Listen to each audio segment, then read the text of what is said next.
বিশ্বভারতীর ভাষা ভবনে আচমকাই আগুন। মঙ্গলবার সকালে মুহূর্তেই আগুন ছেয়ে যায় ভবনের ফার্স্ট ফ্লোরে। বিশ্ববিদ্যালয় সূত্রে খবর, মূলত শর্ট সার্কিট থেকেই একটি এসি মেশিনে আগুনটির সূত্রপাত হয়। এমন পরিস্থিতি ঘিরে চাঞ্চল্য ছড়ায় ক্যাম্পাসের পড়ুয়াদের মধ্যে। খবর পেয়ে দ্রুত ঘটনাস্থলে পৌঁছায় দমকল বাহিনী, কিন্তু দমকল আসার আগেই বিশ্বভারতীর নিরাপত্তা রক্ষীরা তৎপরতার সঙ্গে আগুন আংশিক নিয়ন্ত্রণে আনতে সক্ষম হন। পরে দমকলের উদ্যোগে পুরোপুরি আগুন নেভানো সম্ভব হয়। তবে এটাই স্বস্তির, এই ঘটনায় কারোর কোনো হতাহতের খবর মেলেনি।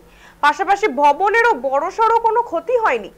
কিভাবে লাগলো আগুনটি, ইতিমধ্যে তা খতিয়ে দেখছে বিশ্ববিদ্যালয় কর্তৃপক্ষ।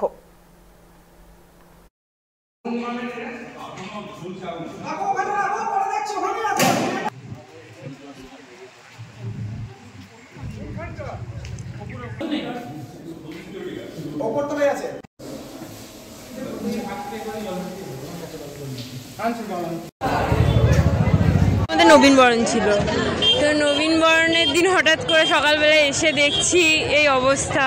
এবার বুঝতে পারছি না, যদি না হয় তাহলে আমাদের সব এক্সাইটমেন্ট জলে যাবে। আমাদের মানে এক্সিবিশন ছিল, হওয়ার সম্ভাবনাটা বেশি। আবার একটা ভবনের ভেতরে এভাবে আগুন লাগছে, কতটা ভয় লাগছে, সেখানে ক্লাস হতে চলতে পারতো।